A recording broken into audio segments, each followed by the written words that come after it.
my very best to get this job that I so crave.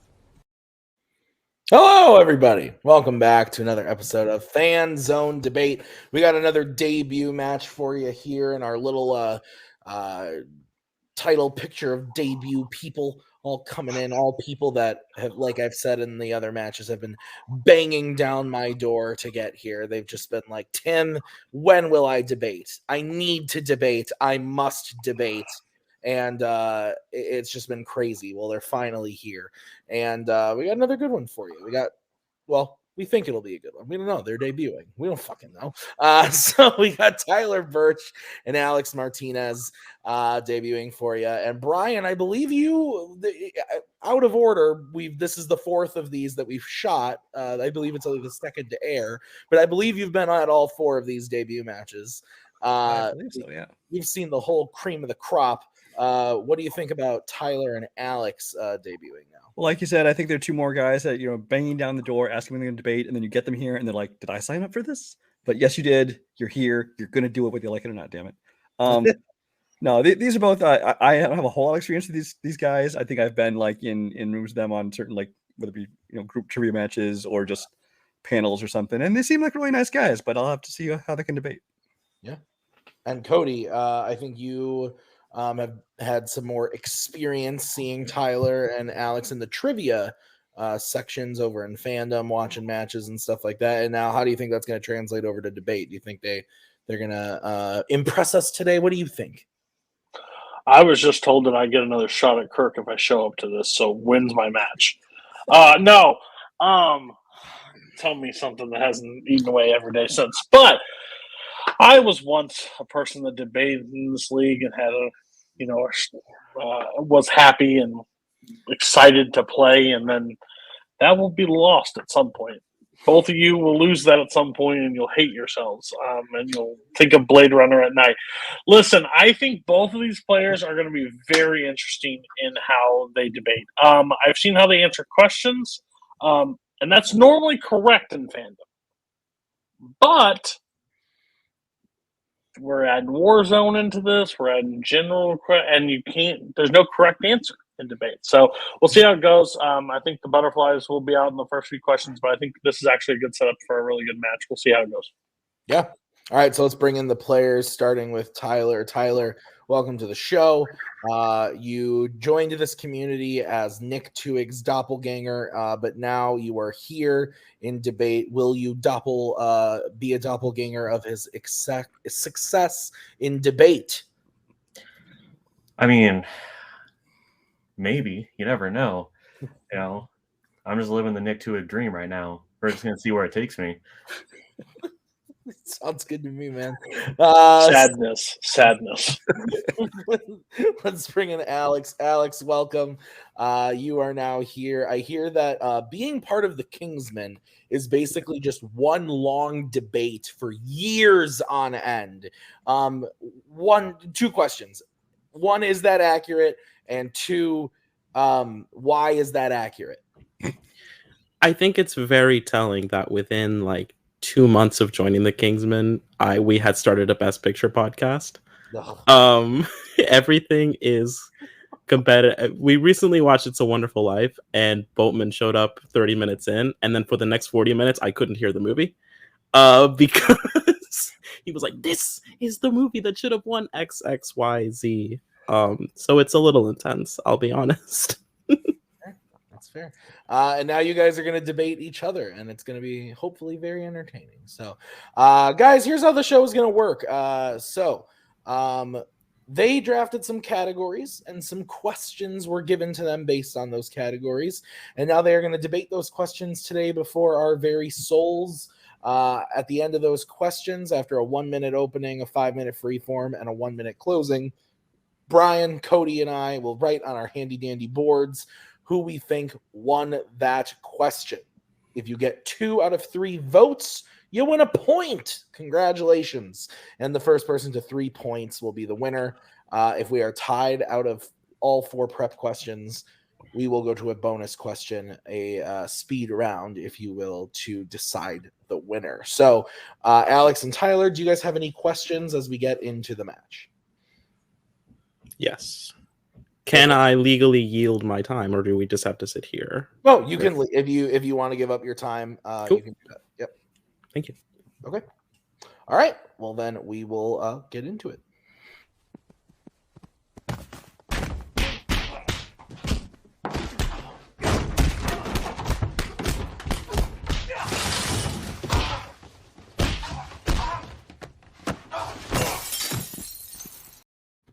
All right, let's get into this thing, starting with the first question, which was drafted by Alex. It's in the category of horror icons from the fandom world of Fanzone.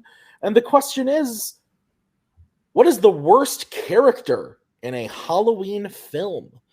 So, Alex, because you drafted this, you're going to get to go first. You've got 1 minute to open your argument when you start talking, and I will come in to give you a 10-second warning when 10 seconds are left. Alex, 1 minute when you start talking.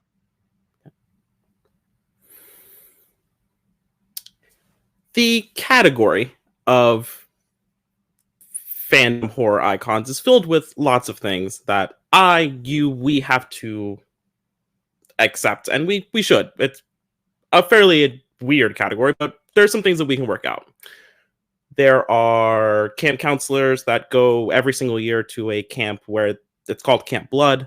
That's a thing that we have to deal with. There's not the death penalty in a lot of them, which I think is interesting and weird, despite the fact that they keep, they know where the killers are. I think that's interesting. One thing, though, that I cannot abide by is the character of Freddie Harris. Freddie Harris, you will remember from the Halloween franchise, played by the great Busta Rhymes, who is a street karate TV executive. Time. All right. We'll move over to Tyler for his minute opening when he starts talking.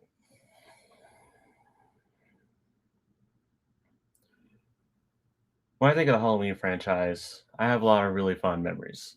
A lot of great characters, some not so great. There's one character for me personally that always was so bad. And I'm going to be honest with you, that's Malcolm McDowell's Sam Loomis. I mean, think about how great Donald Pleasance was as Sam Loomis, how he was the lifeblood of this franchise, how, what he brought to the table.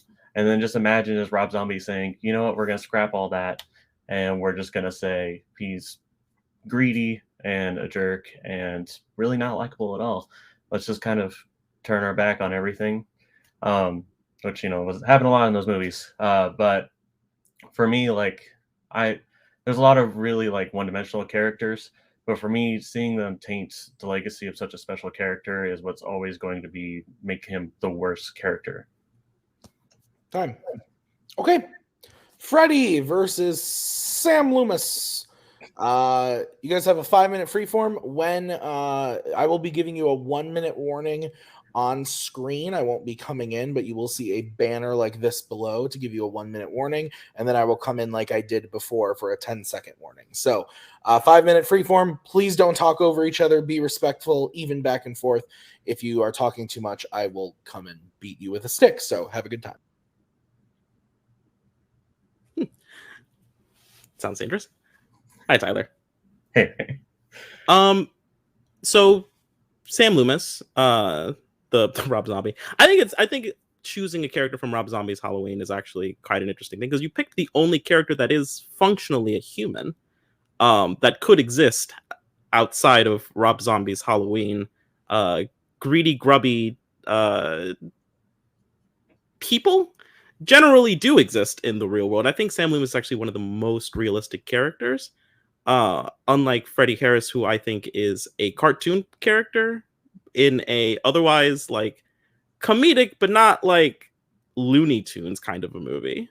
Do you agree? I mean, with Freddie, I think, obviously he's the whole reason why that movie happens. And, for the early 2000s, I think he was pretty on brand for what they were looking for there. But I think that he brought it was a really interesting attempt that they did with that movie, and I don't really know if that character would have worked. I mean, to any degree without Busty Rhymes' betrayal, and that's kind of what always made that character endearing to me a little bit more than not it's when you watch it, like you have fun with it. It's not somebody that you're like, oh my god, like this, like what is happening here, like why are you doing these things, like what because like what's fun about him like drop kicking the main antagonist of the franchise through a window after giving like an action movie catchphrase? Like what's cool about that? I say it's cool. I think it's fun. Okay, it's fun. Okay. Like, I mean, there's no dramatic tension. There's no like final show off with like with the final girl. There's like no horror tropes that we have to do. It's just fun to have Busta Rhymes. You know what? I actually probably agree. It was probably really fun to have Busta Rhymes on set. It was also probably really cool to have Tyra Banks on set too. You remember that electric scene when they like were gonna get it on? We all had to watch because it was we watched it for trivia. Remember that? No, I think Loomis is like a person though, right? Like, do you know like a crappy guy that likes money? I just wonder. Not one of them. Not one. I mean, with the Loomis thing, I see your point about him being a realistic person. It's just the fact that they took a character that was in more movies than anybody else, brought so much to it, the role, and just what Donald Pleasance meant to the franchise, and just see how they twisted that character. I mean, as much as they did it with Laurie and the weird Michael backstory, like with Sam Lewis, I feel like that's the one that they really were just like, they were trying to make a statement, and that statement wasn't something that I thought really needed to be made. I think what they did with Loomis before was good. We didn't need to make him into another horrible human being in a cesspool of a movie, and that's kind of what we ended up getting. Well, I challenge that there are any good people in Rob Zombie movies. I mean, what the sheriff's daughter alone. I think Rob Zombie's Halloween movies come for everybody in a way that's equally uncomfortable. He should not be allowed to make movies. This is not part of the debate. Rob Zombie should stop. But to get back into it, everyone is twisted and weird and bad in those movies. Top down, it's seriously, Rob, you should really stop. Everyone is twisted and bad in these movies, and if you're gonna have Sam Loomis, you might as well go all the way with him too. It's thematic to what Rob Zombie is trying to do. I think if you're going to like Busta Rhymes wasn't like a key component of the MTV era. He was just kind of there.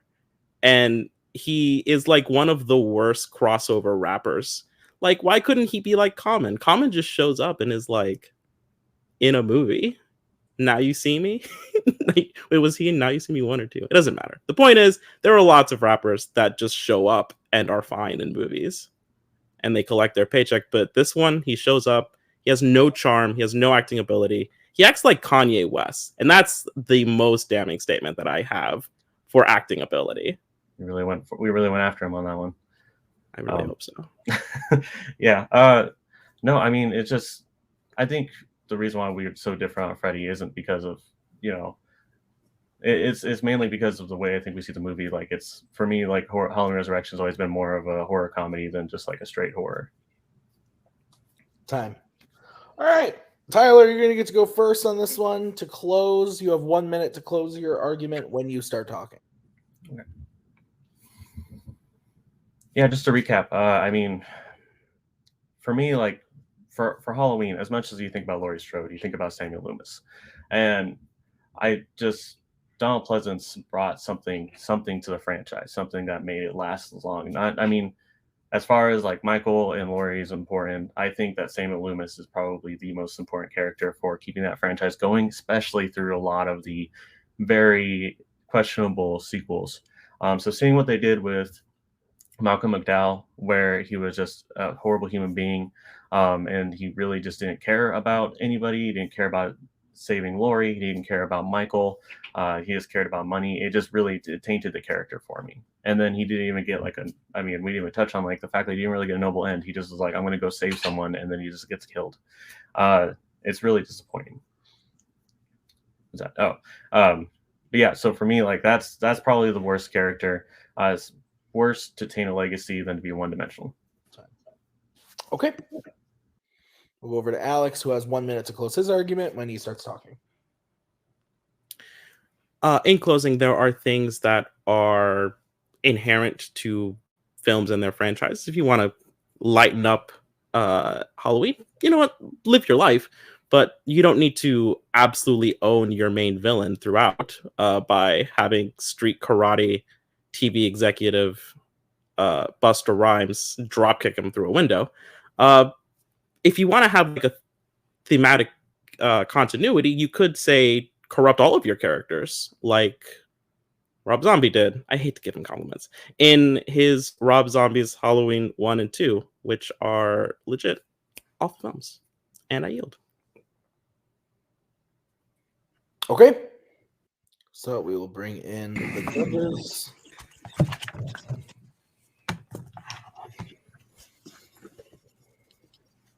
Tim, I'm going to need the question again. Sure. The question again is, what is the worst character in a Halloween film? Okay. We got our votes here. This was rough. This was rough. I don't know what was going on, and I had to sift through what was happening. A lot of things were said that didn't matter in the slightest to the question at play. But there were little things that I had to grab onto, and at the end of the day, we spent a lot of time talking about Busty Rhymes, I believe Tyler called him at one point, which made me laugh. I could have misheard him, but That's what I heard too. We spent a lot of time talking about Busta Rhymes and whether or not he was a good actor. Like, I don't know. I went with Tyler. I thought that Tyler's pitch of like not only like the legacy of the character being completely tarnished, but also the fact that they just like the character in it of itself is just like not a good person or character worked for me, and there wasn't much to go off of with Busta Rhymes other than like, yeah, like he's kind of funny and that's not the point, but maybe it is the point, because at one point Alex even said like, yeah, I bet he was fun on set, and I think he was trying to be sarcastic, but it didn't really come across. So I don't know. This was weird. I went with Tyler, like I said. So Cody, where are you going and why? Yeah, most of the time I have a quote where it's like, "This is weird." This was just so. I don't. There's a point in this debate that Alex would have won and nothing else would have had said. He literally looked at Tyler and goes, "Do you agree?" And if Tyler would have responded, "Yes," I would have probably given Alex, because that's the boldest strategy I've ever seen. Is I'm going to say all these negative things that mean nothing to you, but do you agree with them? And if he would have said yes, it would have been bold. I went with Tyler because I think Tyler actually mentioned stuff about the character, even though maybe I don't agree with it. I think that Alex just has Alex has something really against Rob Zombie. If it was like the worst director ever, I think you'd have a really good point. But I think you spent more time on Rob Zombie, and then you even gave him credit of something about all the characters thing. I think the biggest thing to take away from Busta Rhymes is he did karate and he kicked the guy in the chest. Plus, your opening was spent a lot of on the category and not like setting the groundwork, which I think you could have used to set the groundwork and would have helped your case in this fight. Okay, Brian, your vote doesn't count. Where would you have gone and why? Well, I mean, I think this is the first round of debate on two debut matches, and I kind of expect it to be a little rocky to start with, especially like I said with time management and the opening, things like that. But I think they're shaking off the cobwebs. For me, it was kind of the same thing where there wasn't a lot to grab onto. I actually did end up voting for Alex in the end, though, because for me, while Alex did get caught up later on with more about whether he was a bad actor, his ability, his performance, things like that. He at least early on had mentioned things about how his character wasn't just comic relief. He was like, he was a cartoon. He was like, basically a character. And with Tyler, he talked about his character as a horrible human being in that, but that's kind of what that movie is full of. And too much of his argument, I felt, was comparing it to Donald Pleasance. And it's not a matter of comparison. It's in this movie, what is the worst character? Yeah. So. No, totally fair. That's why we've got the 3 judges. So we are going to move on to the next question, which was drafted by Tyler. And we're sticking in horror because we got another horror question. So the question in the category of horror is, who is the best side character in a Scream movie? So no Sydney, no Dewey, no Gale. Those were the restrictions given to you guys. So Tyler, you drafted this. You get to kick it off. 1 minute when you start talking. One of the hallmarks of Scream is the side characters. I mean, they're a lot more vibrant than you get in horror movies, and I think that's why it stood the test of time. For me, when I was thinking about this question, I was thinking about one of the characters, like what character sticks in your mind the most when you think about Scream? Which one is, you're like, you start reciting the lines, and just like the portrayals that just stood above and beyond. And for me, that had to be Matthew Lillard's Dewmacher, one of the killers in the first one. Just even before the reveal that he was the killer, he was just, he was magnetic. All of his line deliveries, he was deranged, he was crazy, he was fun. He did all the horror tropes. Like he was the one that would be like, "I'll be right back." Just like when he was talking to, Sydney, when he was talking to Sydney, he was like, "Did you call my mom? They're gonna be so mad." Just lines like that is really what sticks out to me about that character, and it's the reason why, even though he was only in one movie, people still talk about him to this day because of just how great. Yeah. Okay. I'll move over to Alex. Alex, you have 1 minute to open your argument when you start talking. I do agree that Scream has amazing side characters. There's littered throughout. However, I think choosing Stu is a little bit problematic in a way that I'm going to get into later. I chose Randy Meeks as my character. I think that if you are going to do a movie as bold as Scream, the type of movie that Scream is, you need a character that is going to define the rules so that when you break them or point them out, it actually has resonance. And I think Randy is the kind of energetic character that brings that idea to life. Quite frankly speaking, without Randy, the movie doesn't work half as well. Actually, probably very similarly to Stu, but in a way that I think is less bloodthirsty, which is, in my opinion, kind of the point of the film. Okay. All right. You guys have 5 minute freeform when one of you starts talking. Hi, Tyler. Hello again. Is Scream satire? I feel like just yes or no. Is Scream or satire? Yes. Okay. And I think both of our characters fall into the sort of pointing at the rules, kind of meta commentary, tropes of the horror genre. We've seen Friday the 13th, Halloween, Nightmare, all that stuff, right? And Stu is one of the killers of the original movie, right? Yep. Okay. All right. So do you think that by choosing Stu, you've missed the point of the film by calling him cool? Because you're not supposed to be on the killer's side, I don't think, Tyler. I mean, it's not that I chose him because I thought he was cool. I thought about his portrayal. I thought about just what he brought to the character.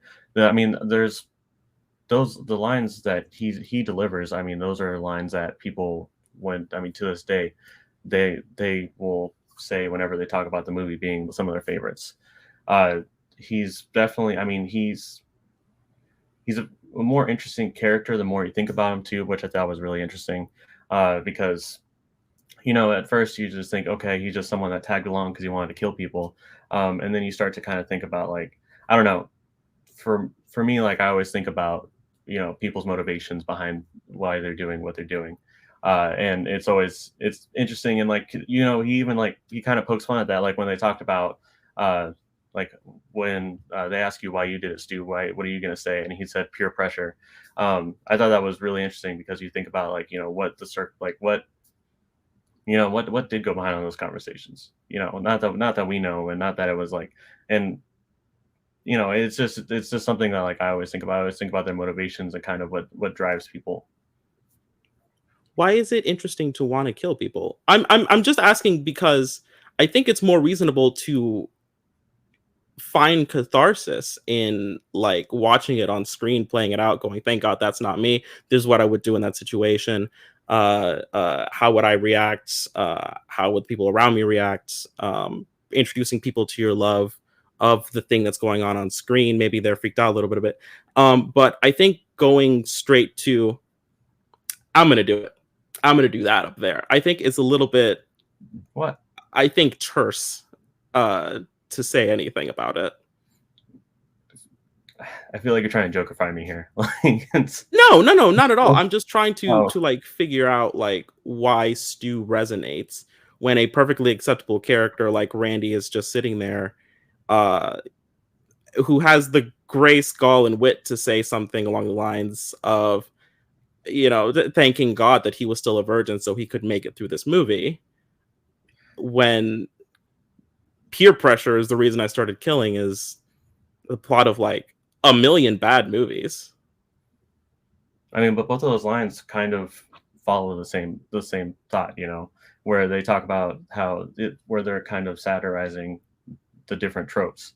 I mean, sure, but why is it better to be the killer than to be like the person that makes it? I mean, I don't think, and not for nothing, but like Stu is kind of out of Stu's like like a character that inspires the rest, but like we're still talking about like all this. We're still redoing Randy by like the horror franchise freak that has a bunch of knowledge about the general stereotypes, whereas the killers just kind of came and went. I mean, just because of the rules, I mean, but anyone could deliver those rules. I mean, as far as like with Randy's portrayal, it's so much. How much was it because of him, and how much of it was just because of the subject matter? Sure, the subject matter was killing people, and he seemed to enjoy it, which I find a little bit interesting, despite the fact that not everybody did or does, hopefully.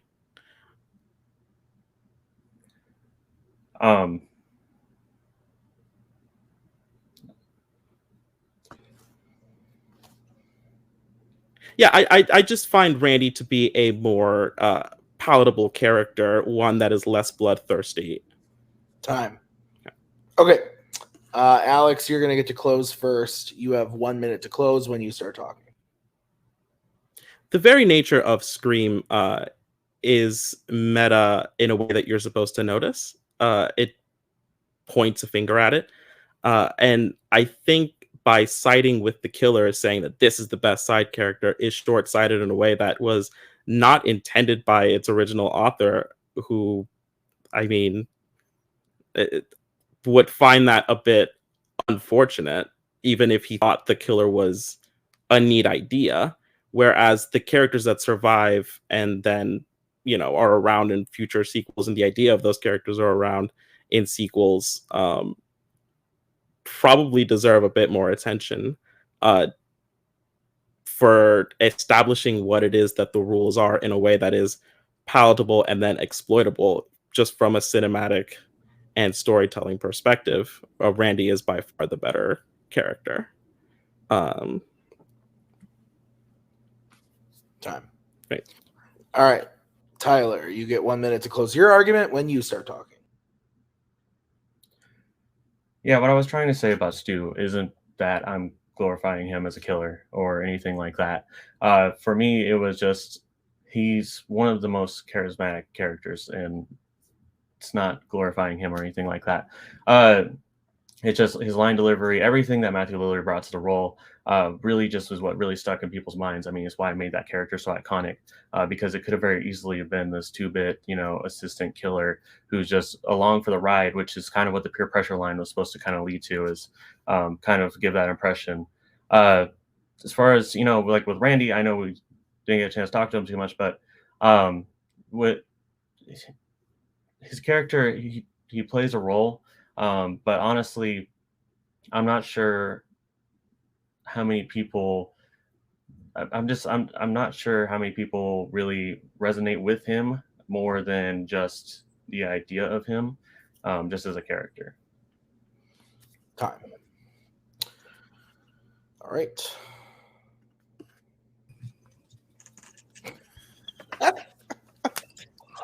Oh my god! I've never wanted to jump in and in the worst fucking way possible. Yeah. I'm sorry. Yeah, go. No, don't be sorry. You guys. No, you guys do you. No. That's how the debate works.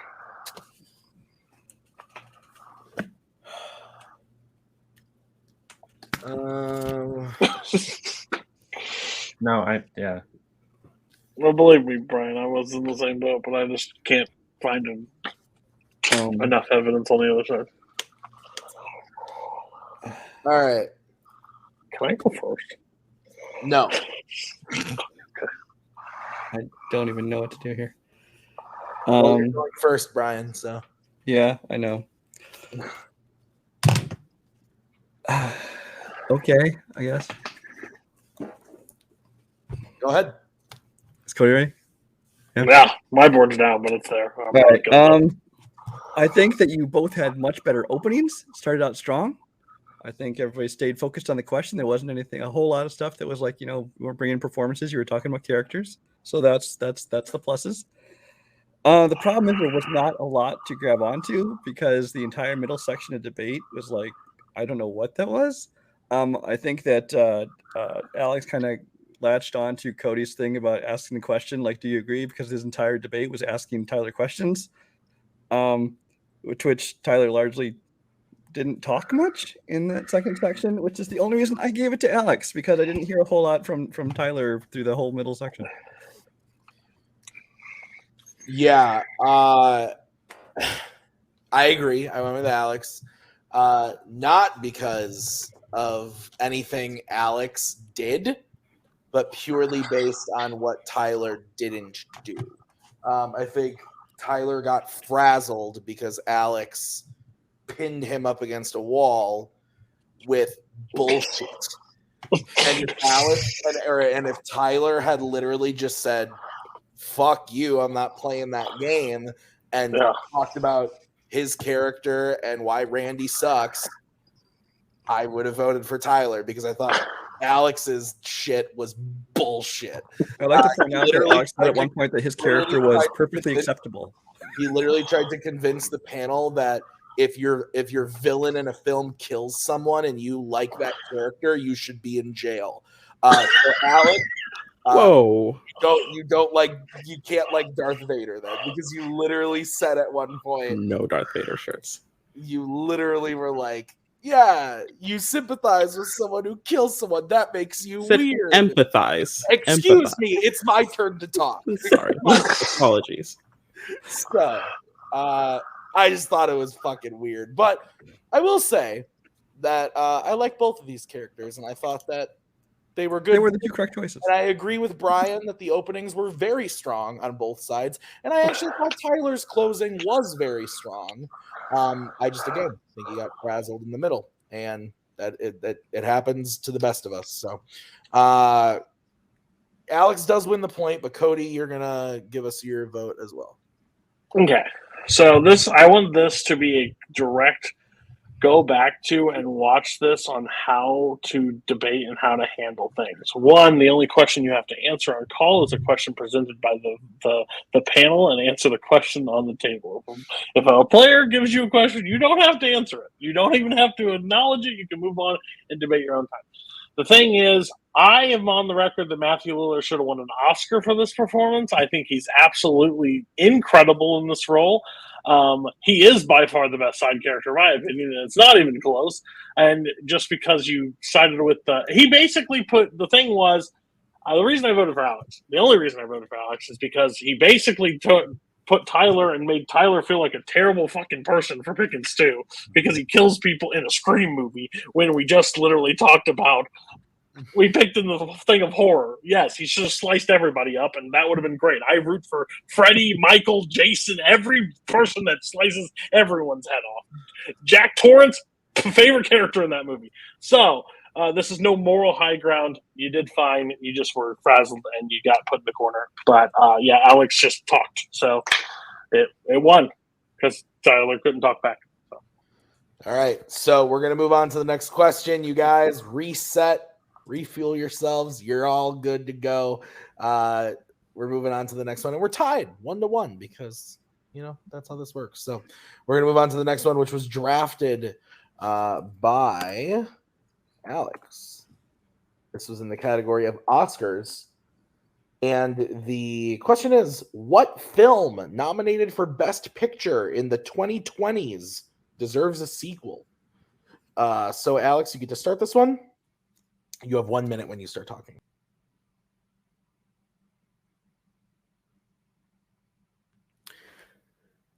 There have been lots of excellent, interesting, fantastic, terrible movies nominated for Best Picture in the 2020s.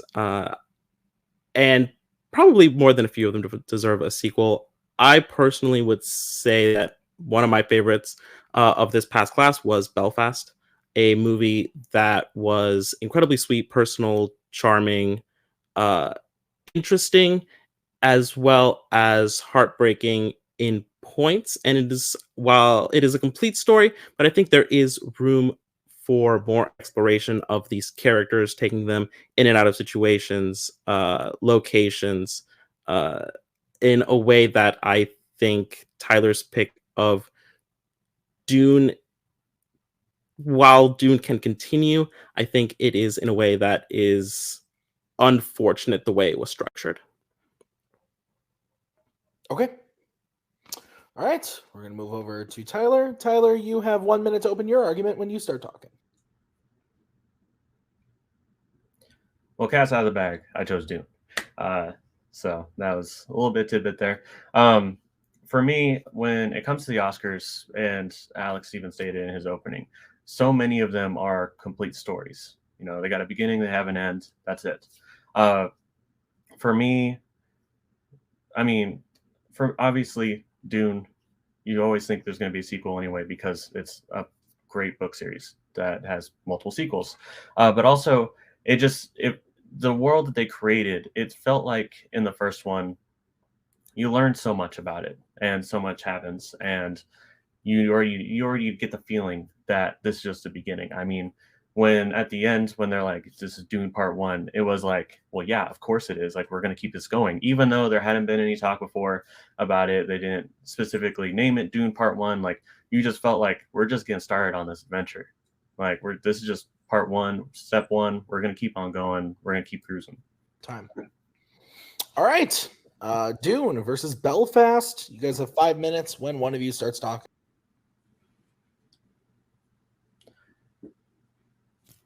Yeah. So honestly, like for Dune, like the reasoning. There's so many different reasons. Like I said, obviously, like it's easy to say that it needs a sequel because of the fact that there is the book series. But also, just as you're going through and you're seeing this world, it feels like there's so many different breadcrumbs that we're going to keep building towards. That this is a story that you can see it is like the fall of the House of Atreides. That's what this movie is supposed to be. But you also can tell that this is also the beginning of a story as much as it is an end of the Atreides house story. So, I honestly, like, Dune Part 2 can't come fast enough. Yeah, so in fairness, I actually quite like Dune. I think the major problem with it is that it is an incomplete narrative.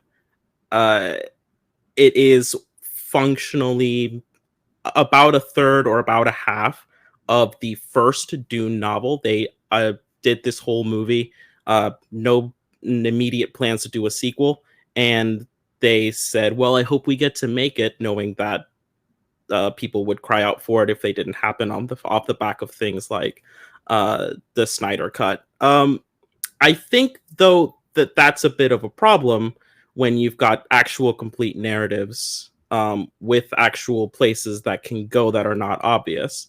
For example, Belfast, you can immediately follow this family. You can follow them years later as perhaps they come back to Northern Ireland. You can do all sorts of things, whereas with Dune, I think you're pretty set on the way that you've got to go. I think it's astounding that Dune did everything that it did, despite the fact that nobody really talks about the performances of Dune. It's almost purely a technical wonder. They built all these sets. They did this amazing music.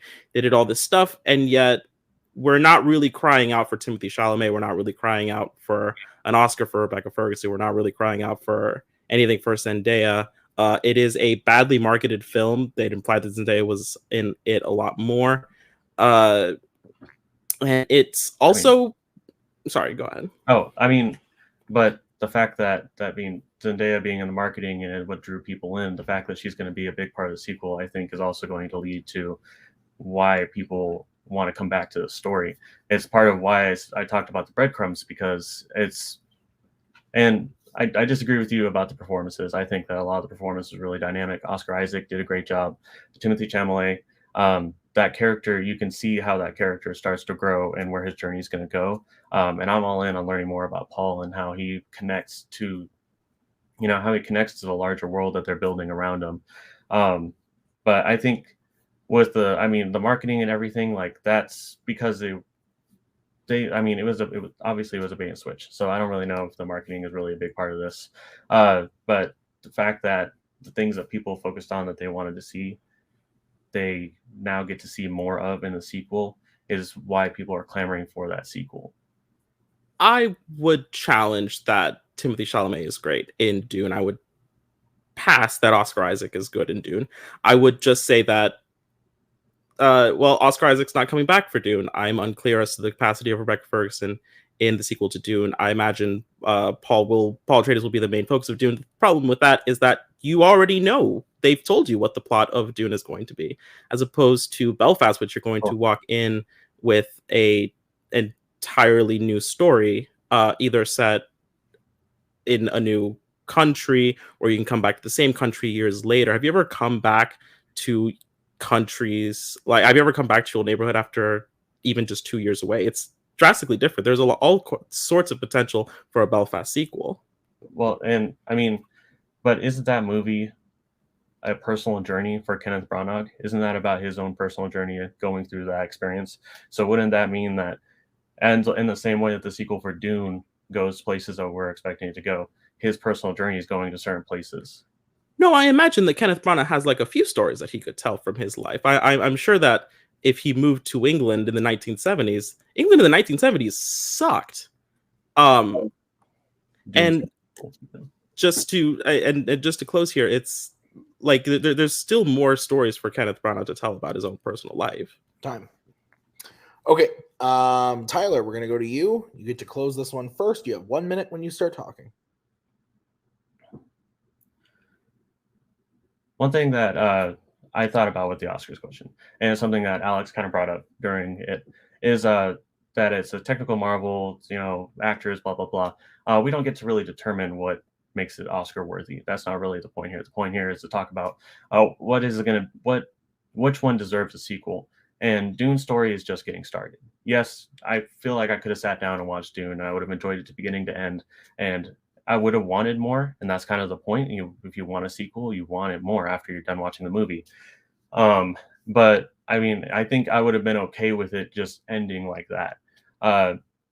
So I think that the story, this story is just going to keep growing and growing and growing. And they built something great with the first one. They built this world that you want to see more of. This world that it was the fact that it had a hell of a cast, and that cast, there's new cast, more casting news. Like it's Time. Okay, we're gonna move over to Alex, who has 1 minute to close his argument when he starts talking. You don't deserve a sequel because you've adapted a third of a book and then leave it to the fans to decide if you get one. That's not what deserving is. You might get it accidentally, and that's great. But it would be better if you had told a complete narrative, a complete beautiful narrative, and actually gotten everything you wanted out of it with still room to grow. The characters in Belfast have that. They have relationships, dynamics, complete ones that would be interesting in new countries, new times, new away from each other together in a way that Dune only works if these characters were all together. Dune has spoiled itself. Do you know what's next? The war. That's Dune Part 2. And Belfast is very open-ended. You can do almost anything you want with it as long as it reasonably makes sense. Okay. All right. Bring in the judges. All right. Cody, whenever you're ready, I believe you're kicking this one off. Oh, now I get to go? Yes, you do. I wanted to go last time. Sorry.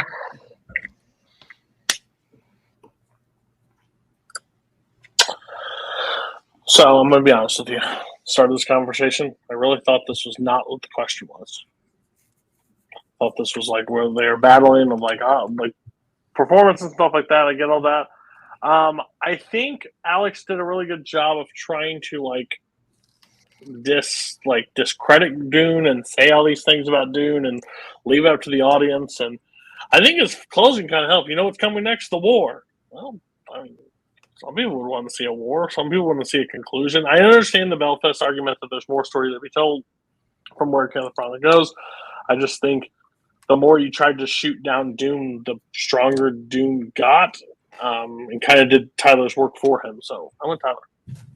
Okay. Brian. I went Tyler as well. I think that Tyler is very smart in that right in his opening, he kind of stole Alex's argument away from him because he said right up front, he's like, yes, it obviously is made up to have an open ending, to have the sequel, it's coming, but then he still was able to support why it deserves to still get that second part. So Tyler wins the point. I also went with Tyler. I actually thought that, I understood what Alex was trying to do, but I thought that Tyler did kind of exactly what I wanted him to do in the last fight, which was not feed into some of Alex's bullshit, and to the point where I thought the line that really sealed the deal for me. Sorry, Alex, but the line that really sealed the deal for me was Alex kept talking about we can go anywhere with the Belfast sequel. We can do anything. There's lots of stories we could tell with these characters. And then at one point, Tyler was really smart to say, isn't this based off of Kenneth Branagh? And Alex was like, well, we can tell a story with Kenneth Branagh. And Tyler was like, okay, so then that's not anything. It's a Kenneth Branagh thing. So I thought that was really smart attack and defense on him there. That kind of sealed the deal for me, and I thought that Tyler's closing was pretty strong, and so was Alex's, but I think Tyler had just gotten there a little bit more for me in the main fight. So I went with Tyler as well, which means Tyler is up 2-1, and if I'm not mistaken, that they've won each other's questions so far. So we'll see how this last one goes, which is going to be in the category of Pixar. I will take out Cody and Brian, but Alex does need to hit this in order to send it to the bonus question. The question in the category of Pixar is, what is the best scene in a Toy Story film? So best scene in a Toy Story film. Alex, Tyler, you drafted this. So you are going to get to start first. You have 1 minute to open your argument when you start talking. the Toy Story franchise is filled with a lot of great moments. A lot of moments that I know as a kid have always left their mark on me. But no movie has left his mark more on me than the original Toy Story, for a lot of very different reasons. But for me, probably one of the biggest reasons is the scene when Buzz and Woody are trying to light the big one rocket and they launch and they fly. You know, the whole movie was Woody saying, "You're a toy, you can't fly." And then getting to see them fly, get back to Andy, fulfill all their dreams. It was one of the most cathartic moments I think I had experienced, you know, obviously at a young age. But getting to see how the cynic Woody embrace the dream, like embrace dreaming and embrace like the miracle that was happening. I mean, them flying and seeing Buzz also say, "We're just following with style." It just showed how the relationship had matured. And Okay. Move over to Alex, who has 1 minute when he starts talking. Like Tyler, the Toy Story franchise was hugely inspirational on my childhood. I grew up a very weird kid, though, and I had an attachment to everything that I ever owned, ever.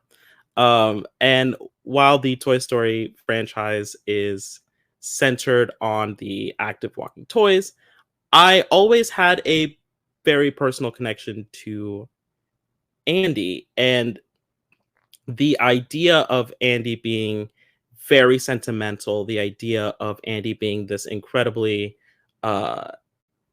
caring kid to these toys, who obviously loves these toys, leads me to my choice of Andy giving Bonnie his toys at the end of Toy Story 3. I think it is an end to the story of Andy as he takes the final step and grows up and goes away and realizes that his toys still have purpose elsewhere. Okay. The launch scene from Toy Story 1 versus the giving away the toys at the end of 3. Gentlemen, you have 5 minutes of freeform when one of you starts talking.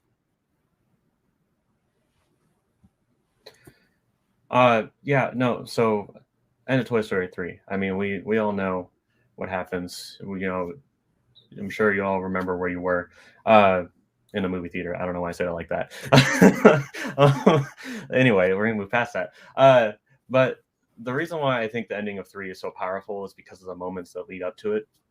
And one of those moments has to be that launch scene, because I mean, we get to see we get to see them return to Andy. We get to see how much they care about Andy, which is bookended by how much Andy cares about them when he's given them to Bonnie, so that way he can. I'm just gonna get corny with it. So that way he can fly, and that way he can soar and be free, and move on to college. But yeah, the ending of Toy Story is it's out of an action movie, which it's a really interesting choice to set that in a way. I think though that the Toy Story franchise isn't, I don't think, considered necessarily an action franchise. It has its moments, I suppose, but what it is it's an incredibly sentimental franchise in both ways. I think we don't necessarily spend the most amount of time with Andy, but we spent a lot of time with him, or we spent a lot of time with his toys, and we know that throughout the movies that they obviously mean a lot toward each other. In the first Toy Story movie, they're trying to dash to him as he's leaving. That it's actually like a very parallel scenes. In Toy Story 3, he's going away forever, and he knows that these toys are just going to linger somewhere in an attic. Whereas I think, honestly, in Toy Story, if they had failed, some other kid probably would have found him. It would have been all right. And he would have been bummed, but he's gotten new toys and forgotten the old ones before. In Toy Story 3, he's an adult, and he realizes he's never going to see these toys again. Why not give them to a new... someone who is going to appreciate them, who clearly can build a new relationship with them. And I think the final touch for me, the scene, the part that breaks my heart is not just him going, "Here, kid, these are my toys." It's him taking them out of the box individually, saying, "This is this, that.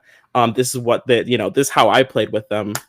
And then leaving it for Bonnie to decide how it is that they play. They played together for a moment before Andy gets in his car, takes one last look, and gets away. Whereas in Toy Story, it's, "Oh, cool, the kid got his toys back. That's nice." Well, yeah, and I could see that if the scene at the end of Toy Story was about Andy. It's not really about Andy. Andy is just kind of the MacGuffin, if you will. It's mainly about the relationship of Woody and Buzz and how it evolved over time.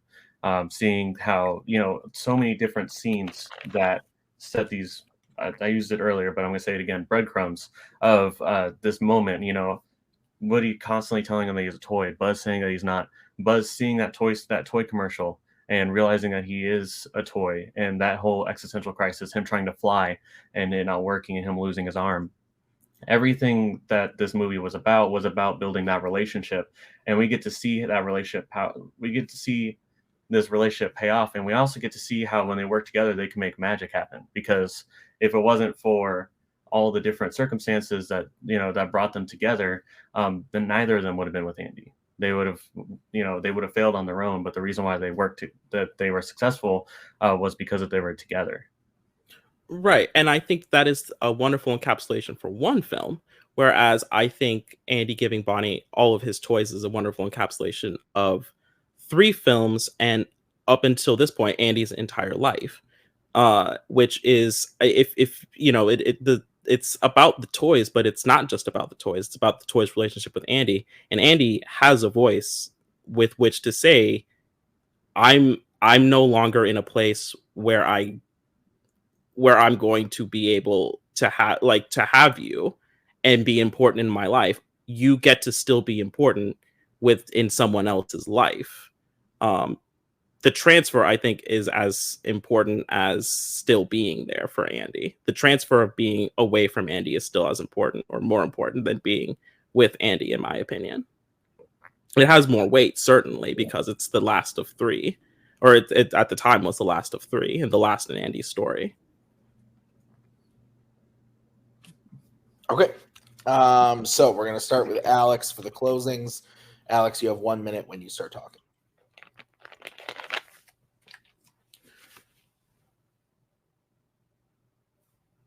The end is probably one of the most important parts of a movie. If you're going to end a particular character story that you've been following for a very long time, whether that be movie, book, film, real life, you have to do it in a way that's meaningful and true to the characters. Andy loves these toys, has cherished them, and the relationship goes both ways.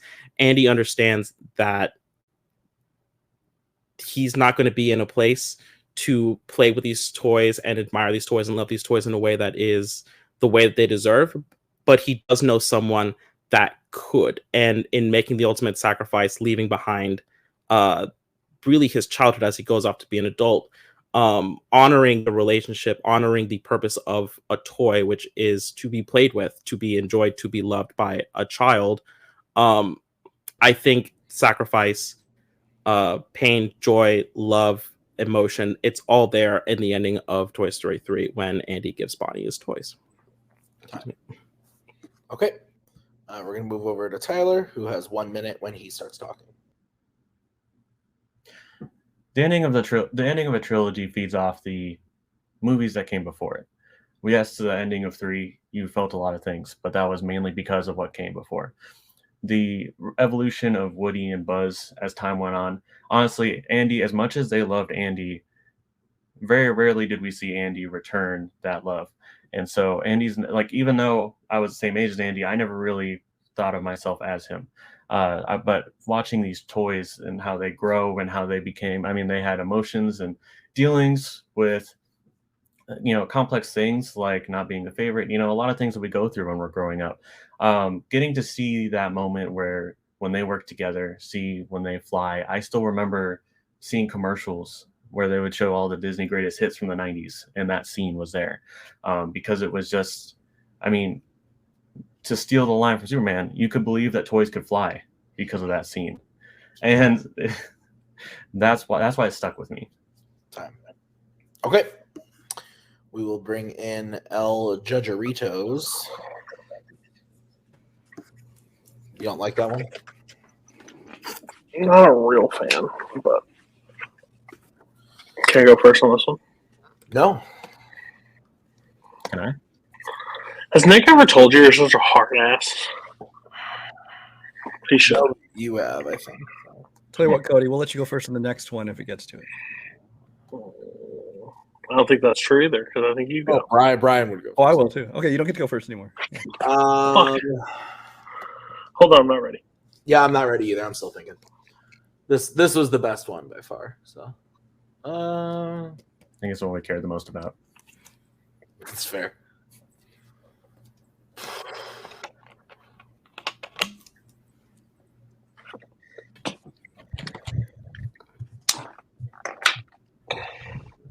I do love the conceit of this match because we're like the two bummer players of each of our teams. So like it's Yikes. I didn't hear what was said. Shit.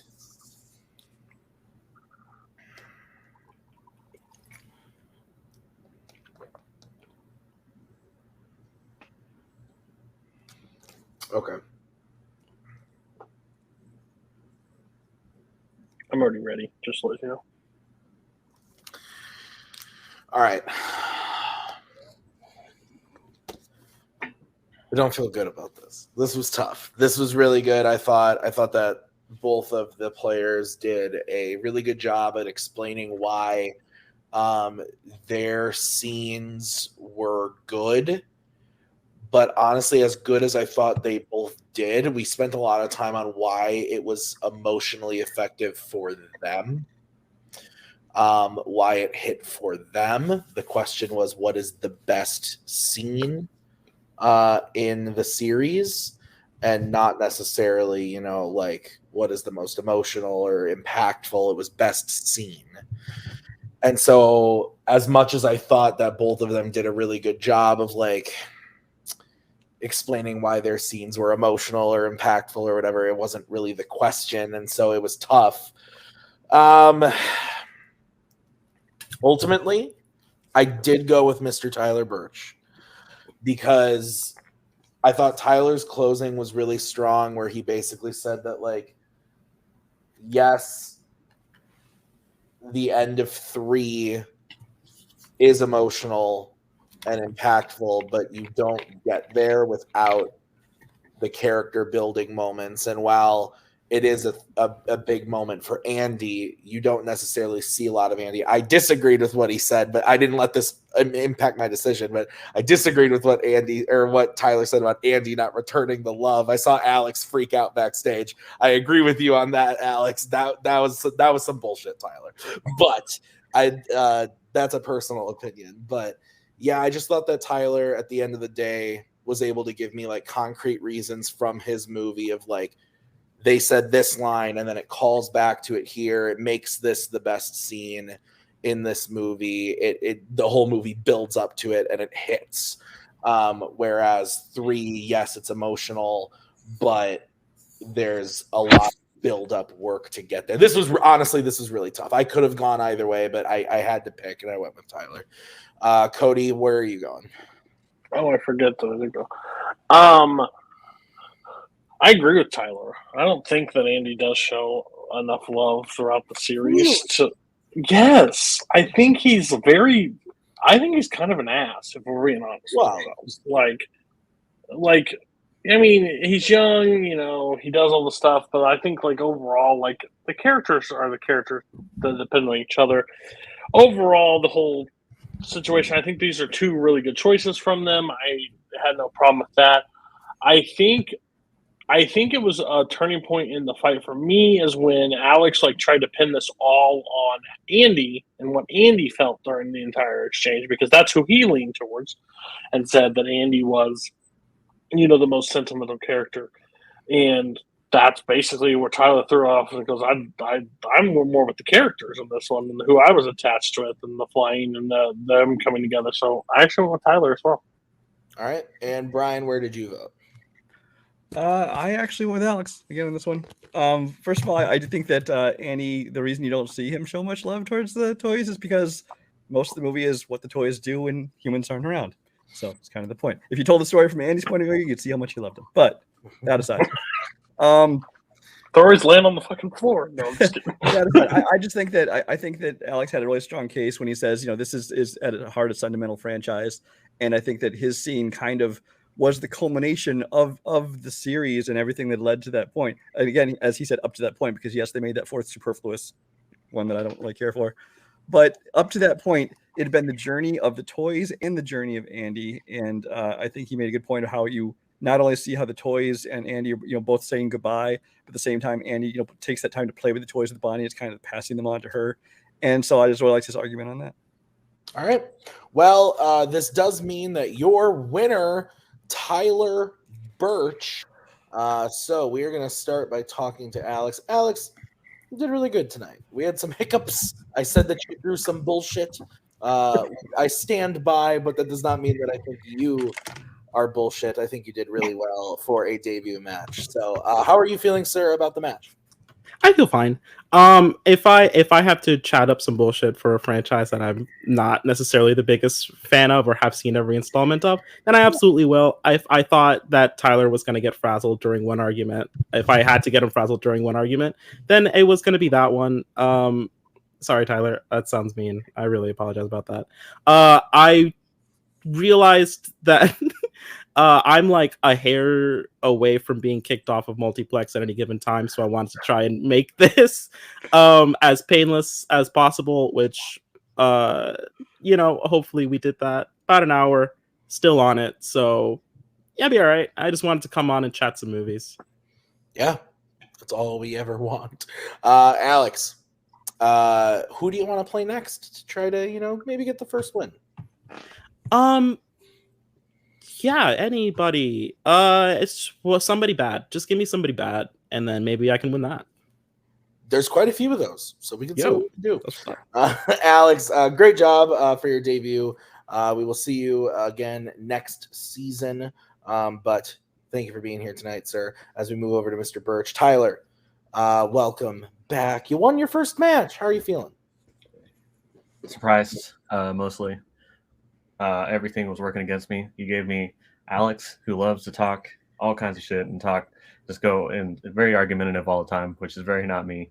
So I was like, this is already not going well. And then he chose Oscars, and I don't watch Oscars movies.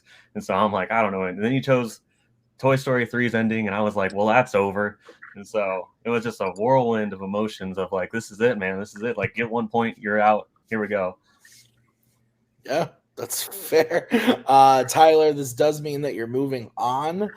You are going to be playing, let me double check. You're going to be playing the winner of the match that aired 2 weeks ago. So I feel good about saying who you're going to be playing. You're going to be playing Brandon Cohen in your next match.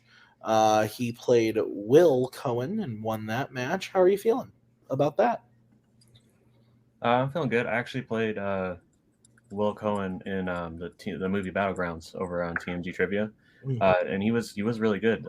So for Brandon to beat him speaks quite a bit to his ability. So, yeah, I'm looking forward to the challenge. Honestly, like I had a lot more fun today than I thought I would, which speaks to as big of an opponent as Alex was. Like it would just, other than the screen question, I'll hate him for that forever. But other than that, like it was good, and he really pushed me, and I felt like I really got to it. That kind of helped me to kind of step up in the other questions, and so I'm just looking forward to kind of getting to see if Brandon does that and how we go from there. Cool. All right. Well, I'm excited to have you back, Tyler. Thank you for being here tonight. We'll see you on the next one, and let's get final thoughts, starting with Mr. Brian. Final thoughts. Yeah, I mean, it started off rocky, but I mean, as it went on, I think like you said, the first one was the worst one, the last one was their best debate. So it's a debut match, and that's going to happen. And they kind of found their rhythm, they found how to debate things, they found how to manage their time, and it went a lot better. So it'll be interesting to see where it goes from here. Yeah, Cody, final thoughts from you. I didn't even get to go first in post match. This is just bullshit. Either way, it's crazy. This is ridiculous. overall, I think both, if I'm being brutally honest, I think both competitors need to just get better. Am I saying? I think this league, the top is the top for a reason. I think the bottom is like where a lot of players can settle out. They just have to be confident what they pick and stand firm and don't get pushed back on their stuff. You picked it for a reason, defend it. I think that's what Tyler will have to do against Brandon, especially because I think Brandon did a really good job in his last debate about what he has like one of the most iconic quotes from Fanzone all time is he banged Glenn Close. Like the man just came out like guns blazing last time, and Tyler is a little bit more pushed back. So again, if he can stand his true, I think that would be a good fight. But Alex was able to walk over a little bit. So yeah. All right, so we'll see that next match pretty soon here. Otherwise, we got some more debut matches for you coming up. We got Brooklyn Vale debuting against Tanner Hansen and Chadwick Webb and Bill Carriola. That's going to be a doozy. So we will see you guys real soon with the next match. But thank you so much for watching. Thank you to Alex and to Tyler and Cody and Brian for judging this one. We will see you guys real soon with the next one. Until then, goodbye. There we go. Thank you very much. Please come again. We have a lot more groceries.